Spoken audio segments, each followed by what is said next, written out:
So how do you actually practice stoicism? There's all these original texts and people talk about reading them and learning from them, and that's great, but how do you actually train and practice this philosophy that everyone's talking about?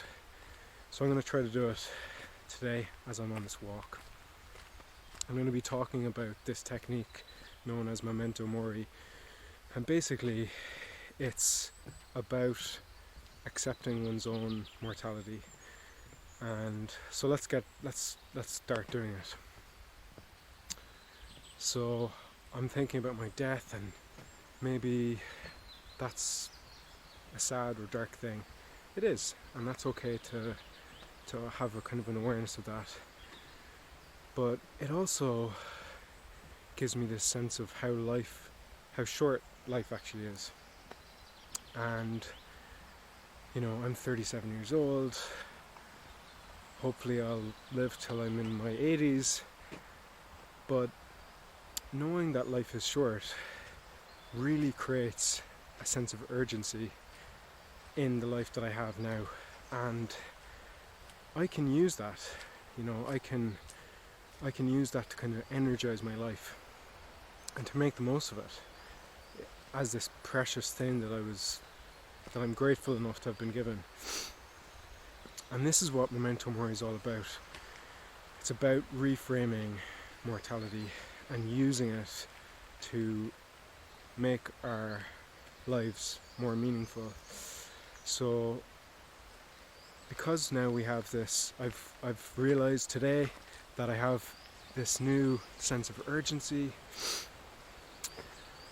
Because life is so short, I have this sense of urgency, and what can I do with that? Well, that allows me to really focus on how I want to spend my life. What are my priorities? How do I want to intentionally spend this short amount of time that I have on this earth?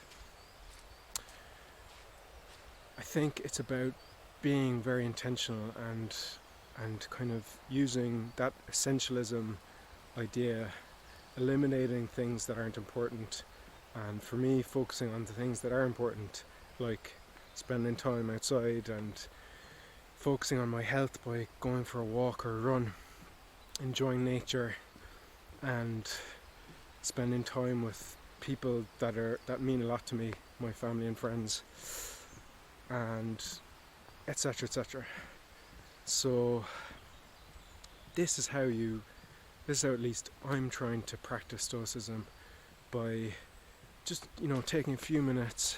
And today I'm obviously saying these things out loud to you if you're watching, but it can be in your journal, it can be, you can think about it just in your own head. But I do actually think there's, as weird as it is to talk to yourself, I do think there's a power in it, and you can develop this awareness and of the kind of stoic techniques. And they're not abstract, they're real and they're concrete, and they're more like exercises. Like you can kind of get this more acute sense that you're training your mind to be more resilient and to become stronger and to gain that kind of calm state that stoicism promises to deliver.